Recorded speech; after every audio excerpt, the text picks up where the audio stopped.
खबर इस बीच लश्कर के टॉप कमांडर से जुड़ी। लश्कर के टॉप आतंकी अब्दुल अजीज गुमनामी की मौत हो गई है। ऑपरेशन सिंदूर में घायल हुआ था आतंकी अब्दुल अजीज, अस्पताल में तड़प तड़प कर मरा है लश्कर का टॉप आतंकी। 2001 संसद अटैक और मुंबई हमले में भी यह आतंकी शामिल था। यह बड़ी खबर निकलकर सामने आ रही है। तो अस्पताल में तड़प तड़प कर आतंकी की मौत हुई है, अब्दुल अजीज की मौत हुई है। हमारे सहयोगी आशिक मीर बने उनका रुख करेंगे। आशिक, अगर बात अब्दुल अजीज को लेकर की जाए, अब्दुल अजीज जिस तरीके से ऑपरेशन सिंदूर के दौरान बुरी तरीके से घायल हुआ था और अब तड़प तड़प के वो मरा है।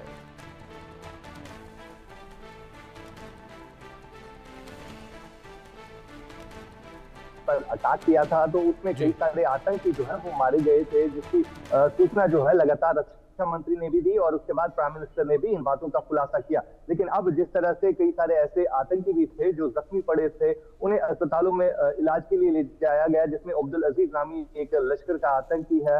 इसका इलाज भी कई टाइम से वहां पर चल रहा था, लेकिन आज ये खबर आई कि अब्दुल अजीज जो है वो मर गए हैं इस अटैक के बाद। जो जख्मी हुए थे और कई दिनों तक वो जिंदा रहे, लेकिन अस्पताल में आज उन्होंने दम तोड़ दिया। लेकिन जिस तरह से अब लगातार पाकिस्तान में आतंकी संगठन जो है वो कहीं ना कहीं फिर से इस तरह की कोशिश कर रहे हैं, भारत पर फिर से अटैक करने की साजिशें रच रहे हैं। और हमने कुछ दिन पहले देखा जो पीओके या पाकिस्तान में जितने भी कैंप्स हैं जिन पर भारत ने ऑपरेशन सिंदूर लॉन्च करके उन्हें नष्ट किया, और अब उन कैंप्स को फिर से रिबिल्ड बनाने की कोशिश की जा रही है, उनको नए तरीके से फिर से बनाने की कोशिश की जा रही है। और इसी के चलते जो आतंकी वहां पर मारे भी गए थे, कुछ आतंकी जख्मी पड़े थे। और अब्दुल अजीज जिसे लश्कर का मास्टरमाइंड भी कहा जाता है और 2001 में संसद हमले में भी ये शामिल रहा है, और ये भी आतंकी जो है जो ऑपरेशन सिंदूर में जख्मी हुआ था और आज जो है इसकी मौत वाक़ा हो गई और वहां पर अस्पताल में सारे आतंकी इकट्ठे हुए हैं इसकी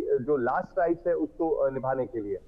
बिल्कुल आशिक, जाहिर तौर पर ये हमने पाकिस्तान में पहले भी देखा जब ऑपरेशन सिंदूर हुआ था, जब आतंकी मारे गए थे। आतंकियों की मौत पर पाकिस्तानी जो कह सकते हैं हुक्मरान हैं वो रोते नजर आए थे, और ऐसा ही यहां पर भी देखने को मिला। फिलहाल बहुत शुक्रिया आपका जुड़ने के लिए और इन तमाम जानकारियों के लिए।